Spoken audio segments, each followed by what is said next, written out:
आज ब्राह्मणेतर से भी कथा हो रही है, लड़कियां भी कथा कर रही हैं। कहीं है शास्त्रों में कि ऐसा होना चाहिए? स्त्री शूद्र द्विज बंधु नाम त्रयीन श्रुति गोचरा।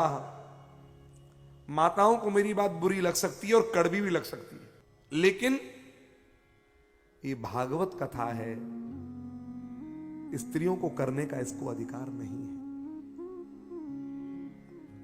अनुष्ठानात्मक जितनी कथाएं होंगी, स्त्रियों को करने का अधिकार उसे नहीं है।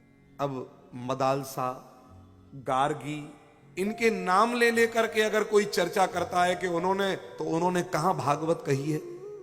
एक उदाहरण भी अगर हो कि मदालसा ने, गार्गी ने, मैत्री ने, इनने कहीं भागवत कही हो। दूसरी बात, क्रम चलता है 1 से 7 तारीख तक यहां भागवत, 9 से 15-16 तारीख तक यहां भागवत, 18 से अमुक तारीख तक यहां भागवत। अब मेरे प्रश्न का उत्तर दो, मासिक धर्म नहीं होता है क्या? कोई ऊपर से उतर करके देवियां आई हैं?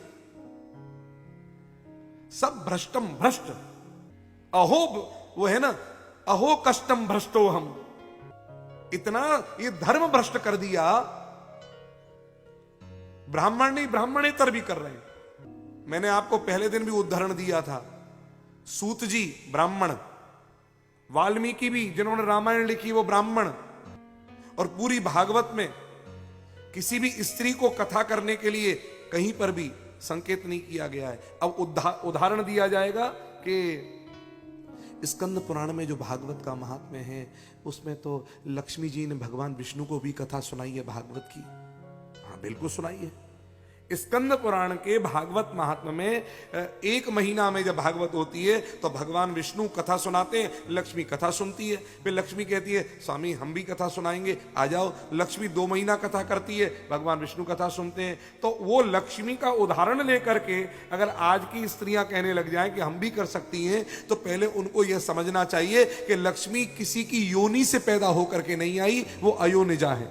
अयोनिजा के साथ में, उस भगवती के साथ में, दुर्गा के साथ में हम अपनी कोई कन्या अपनी बराबरी, स्त्रियां अपनी बराबरी करेंगी? वो तो पति के चरणों में बैठ के चरण दाबती रहती हैं। लक्ष्मी आजकल है जाए तो गला बच जाए पति को, ठाकुर जी कृपा कर रखो है। विवाह करवे के बाद भी सिंदूर नहीं लगाती, कहीं बिंदी नहीं लगा रही है, और कह रही है कथा करेंगे। सब भ्रष्ट हो रखा है।